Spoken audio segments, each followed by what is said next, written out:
discerning other people's reactions and adapting accordingly. Sometimes it's going to be flirting, and there's different styles of flirting, and one of its common purposes is to actively convey romantic or sexual desire. But flirting is not inherently a come-on, a declaration of desire, or a promise of anything beyond the moment's interaction. Confidence with flirting comes from knowing yourself, your intentions, reading the room, discerning other people's reactions, and adapting accordingly. Sometimes it's going to be awkward, sometimes it's going to be embarrassing, and that's okay. There's no avoiding all the uncertainty of human connection, but you can experience the power of flirting for yourself with minimal ick. Here's how. Let's start with two foundational elements of successful flirting: presence and enthusiasm.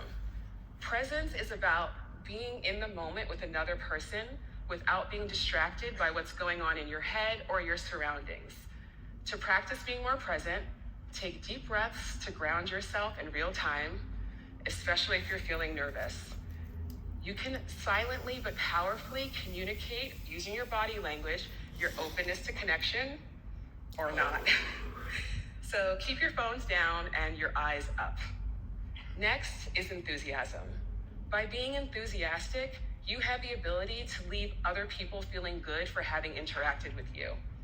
Your genuine smile can make someone's day. Even your unspoken appreciation for a shared moment of connection, no matter how brief, can often be felt.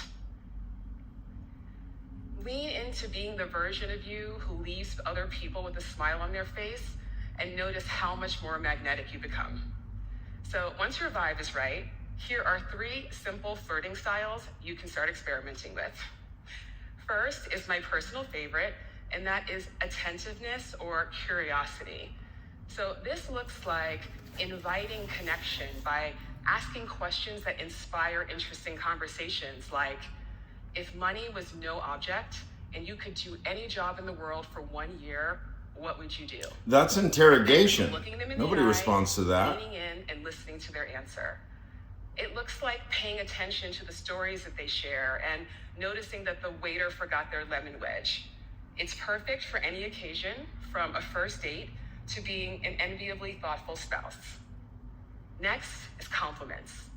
In movies, the meet cute is the moment when 2 love interests meet for the first time. Giving a compliment is one of the best ways to have your own meet cute moment. So if you dream of meeting your person in person, lean into giving sincere and observant compliments as you move through the world. Now, I want to pause here for a moment to make a distinction between compliments that succeed in making another person feel good and ones that are more, shall we say, ambiguous. So here are a few things that aren't compliments, or at least aren't particularly good ones. Saying, "You're hot," is frankly unimaginative and far too non-specific to be a good compliment. Saying things like, "You're just my type," kind of sounds like a compliment, but it's actually censoring your taste more than it is the other person. And backhanded compliments like, "How is someone who looks like you still single?" are not, in fact, compliments. Stop and ask yourself, will what I'm about to say or do succeed in making this person feel seen, special, and acknowledged, or judged, objectified, and defensive? Please flirt responsibly. Seriously. Increase the effectiveness of your compliments by making them specific and sincere, like, "You have a great sense of style," or "Your eyes are so lovely." Maybe it's the start of a longer conversation. Maybe you gave them a boost of confidence. Either way, it's a win. Last but not least is the flirting style of playfulness. Playfulness can look like anything from sending over a drink with a wink or making a corny but respectful joke like, "I'm sorry, I was listening, but I'm just mesmerized by your radiance." Or, if all else fails, eyebrows. Read the room, as results will vary. Eyebrows. What's that mean? When all else fails, eyebrows? What's that mean? I'm just mesmerized by your radiance. Or, if all else fails, eyebrows. Well, I don't get it. Read the room. I didn't see it. As results What happened? I didn't see. With a wink. Or making a corny but respectful joke like, I'm sorry, I was listening, but I'm just mesmerized by your radiance. Or, if all else fails, eyebrows. Huh? Read the room, as results will vary. Okay? Nuance and a dash of courage is required to flirt well, but practice prepares you to rise to the occasion.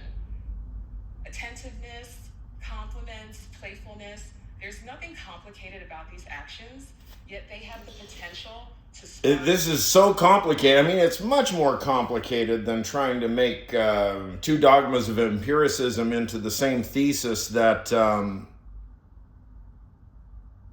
is in Attitudes de Dicto and de Se. Much more complicated because how do you know where to start? She says that she defined the word, but then she didn't give any phenomenology. She didn't actually describe how it works. She just said do this and do that, but she didn't give any examples of what it is that she's talking about. All of this presupposes the entire gamut of Oedipal conditioning, including all the variations in Oedipal conditioning, and not to mention discipline and punishment that the individual is subjected to when they are roughly 4 or 5, whatever. What is her credentials? Now we will ask, why does this individual assume that she has any authority to talk about flirting?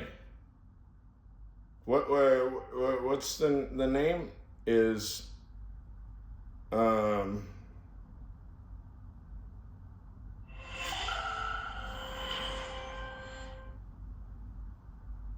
Francesca Hogi. Now we will find Francesca Hogi.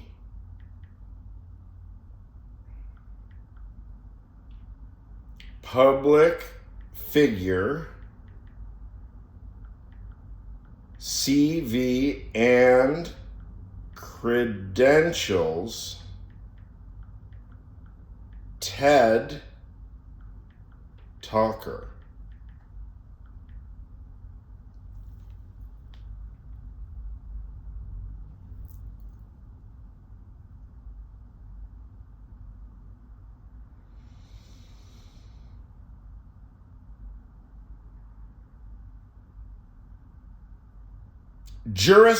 So, Francesca Hogi, Juris Doctor, University of Michigan Law School.